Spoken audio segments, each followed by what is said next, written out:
Mga naglilingkod o nagbibigay serbisyo sa kinabibilangang komunidad. Mga layunin, una, natutukoy ang iba't ibang naglilingkod o nagbibigay serbisyo sa kinabibilangang komunidad.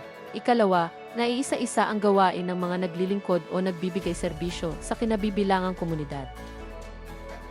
Bago natin simulan, ano nga ba ang komunidad?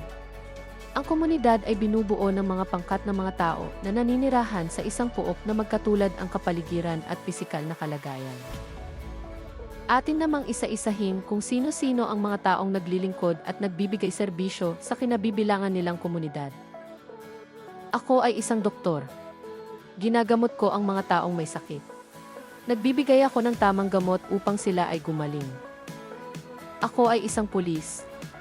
Tungkulin kong panatilihing ligtas, payapa at tahimik ang ating komunidad. Ako ay isang guro. Tinuturuan ko ang mga mag-aaral na magbasa, magsulat, magbilang at maging isang mabuting bata. Ako ay isang pari. Ako ang tumutulong sa mga tao upang patibayin ang kanilang pananampalataya sa Diyos. Ako ay isang bombero. Tungkulin ko na apulahin o patayin ang apoy at siguraduhing ligtas ang mga tao tuwing may sunog. Ako ay isang driver. Inihahatid ko ng ligtas ang aking mga pasahero sa kanilang pupuntahan. Ako ay isang magsasaka. Ako ay nagtatanim ng mga gulay, prutas, palay at iba pa upang makapagbigay ng pagkain sa mga tao. Ako ay isang mangingisda. Pumapalaot ako sa dagat upang manghuli ng mga isda.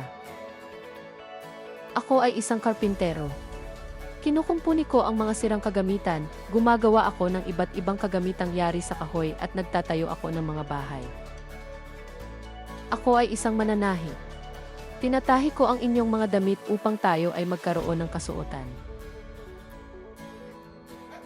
Ngayon ay alam na ninyo kung sino-sino ang mga taong nagbibigay serbisyo sa ating komunidad. Kumuha kayo ng papel at lapis at ating sagutin ang isang gawain. Panuto, tukuyin kung sino ang tamang kasapi ng komunidad na gumagawa ng bawat tungkulin.